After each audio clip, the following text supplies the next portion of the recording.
ayan o mga kapatid, napakarami ko nito. Itong mga hello mga kapatid, no. So itatry natin itong hindi na umilaw ito, parang busted na. Kasi yung pagkakaalam natin, lalo na kung matagal na o 1 year, hindi na magagamit pag pundi na siya. So ito papasigahin natin dahil may nakita tayong paano siya iilaw ulit, no, yung busted niya. So lilinisan natin to. Ayan. At least sa susunod pag may mga ganun tayo na bumbilya LED, so ito yung gawin natin. Okay, so ayan o, malinis na kasi tinatrapuhan natin.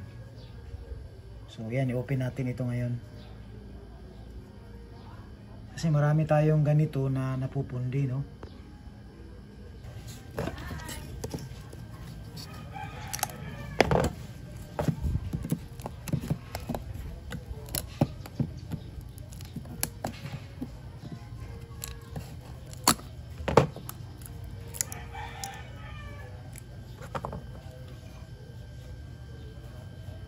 So yan o, hanapin natin yung mga dark spot.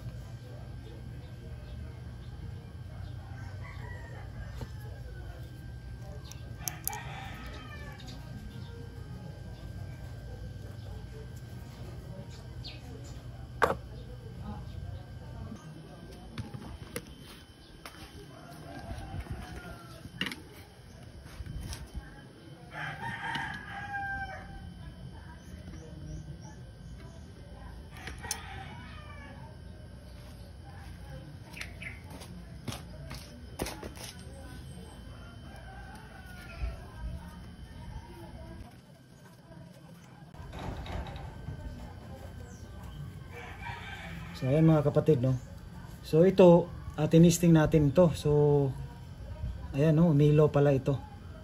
So hindi siya pundi. So kumuha tayo ng marami kasi ako nito nung mulat noon pa. Talagang binabasura natin, no, kasi ang alam kasi natin pag 1 year, 2 years na nauubos na yung illumination niya, yung sa ano niya, yung baga, yung tagal ng isang bulb. So yung kumuha tayo ng isa. So pundi ito ayan o, nakasaksak yan. So ayan o, red yan red. So para makita nyo, so red yan. So ayan o, red. So nakasaksak yan. So ngayon, ayan o natin, testingin natin, no. Kasi sayang naman, mapakinabangan pa yung mga ganito nyo sa bahay. So disclaimer lang yung dapat gumagawa nito yung electronics tsaka electrical kasi delikado ito, kuryente, diba? So wag talaga gayahin ito. Dapat tatawag kayo ng mga technician. So yan. So wala na, hindi siya umilaw. So nakasaksak yan. So tinitestingin natin.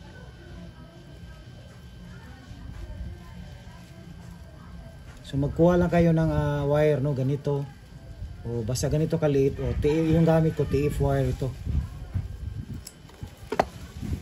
So ayan, no, testingin natin. Ayan, isa-isahin natin.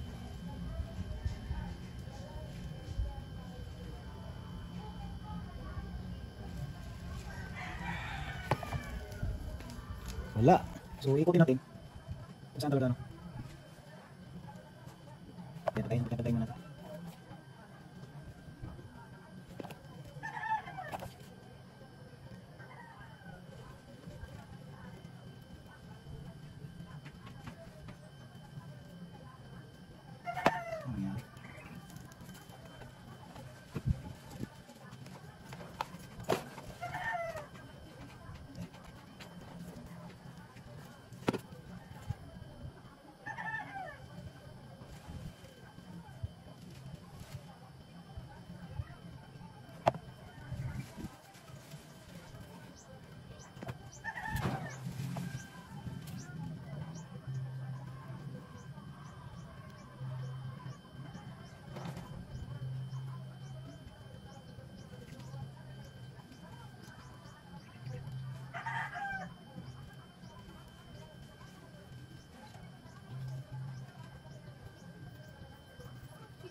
Ay, oh.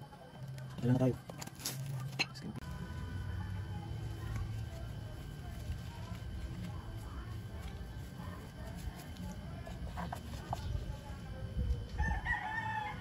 Ayan o mga kaibigan, no? Mga kapatid, no? Dito. Ito yung ano niya. Yan yung i-jumper natin. Ayan, no? Nakita nyo ha? So, pundi yan ha? Nung inano natin, no? Yan. So, ang gagawin natin dyan, suldahin natin yan, no?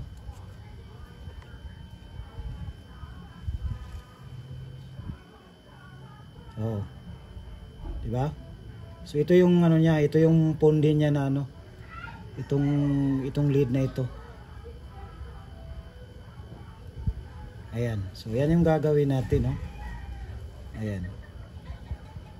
So mayroon ding na try natin.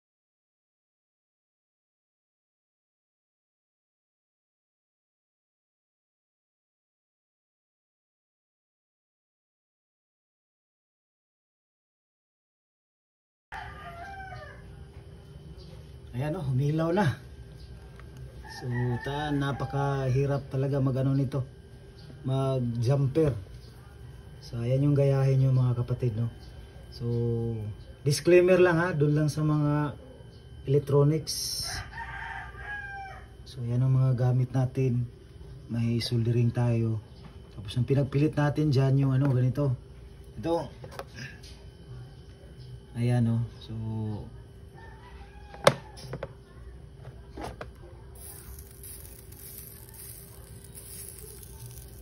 dito lang muna tayo sa bahay mga kapatid.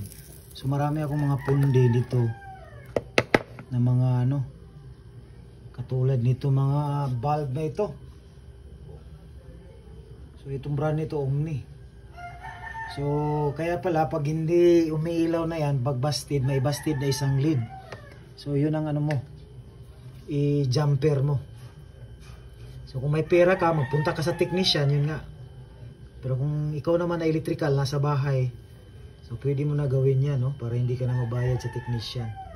So ayan, no? So dalawa yung ano natin ngayon na ilaw. Ayan.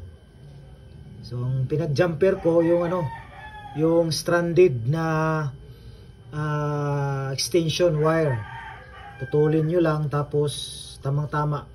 Hindi ko na nakunan kanina kasi walang mag-ano sa camera eh. Basta pinadikit ko lang, ginamitan ko ng ganito. Oh. Tapos i-ano mo lang, i-hawakan mo ng ganito pag naano mo na, i-ganon mo para yung ano, yung pangalan dun titigas yung pandikit niya. Ayan o. So at least may tutorial tayo. I hope na dami akong bulb na ganito mga kapatid. Sus, di ano ko lang, tinatapon ko lang, sayang. Yung mga malalaki pa naman sana yun ng mga bulb. So ngayon alam ko na pag may mga, kasi 500 na save mo na yun, 2 bulb.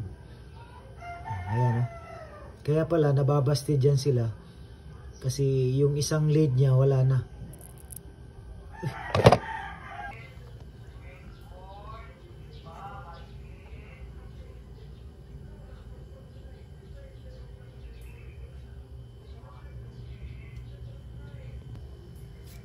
Yan, taklob na natin.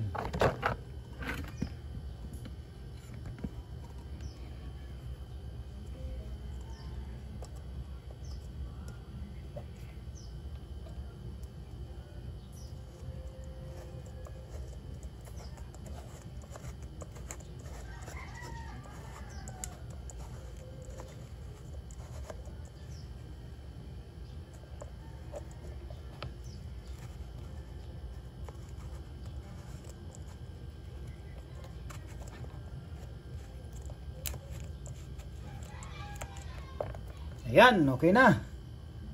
So, pwede na natin magamit, no? Yung pang ano lang, pang kain lang, no? Tapos papatayin lang. Okay na. So pag may mga ganito kayo, siguro tag 200. Yung isa panbili ko nito 250 to. Oh, so yun lang.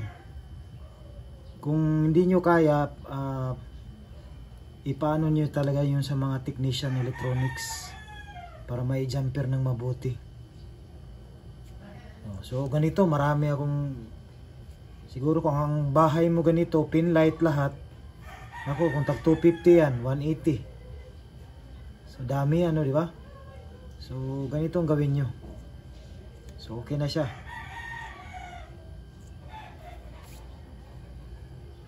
So yan, don't forget to subscribe, like, and share.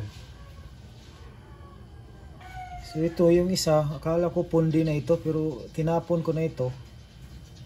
So yan.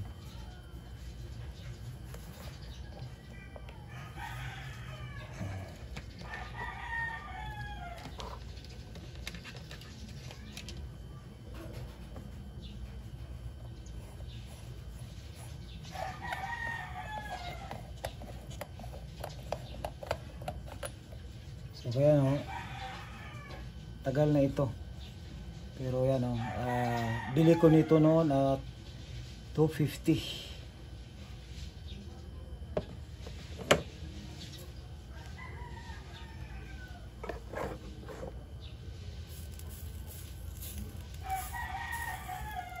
Pinisan na natin yung soldering iron natin.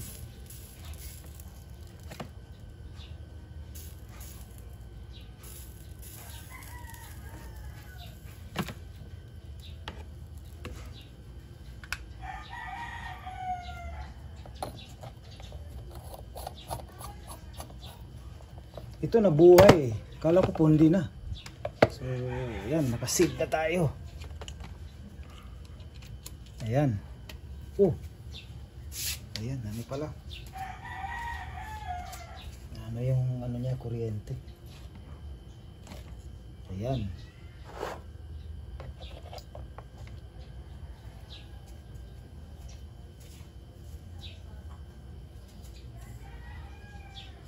Ang ginawa ko rin nito kanina, nung ginamper ko, nabuhay siya, no? Nung nag-jumper ako nito. Nung tinisting ko lang, nag-jumper lang ako sa bawat lead niya. Biglang nabuhay. Ito yung sitwasyon na yan ngayon.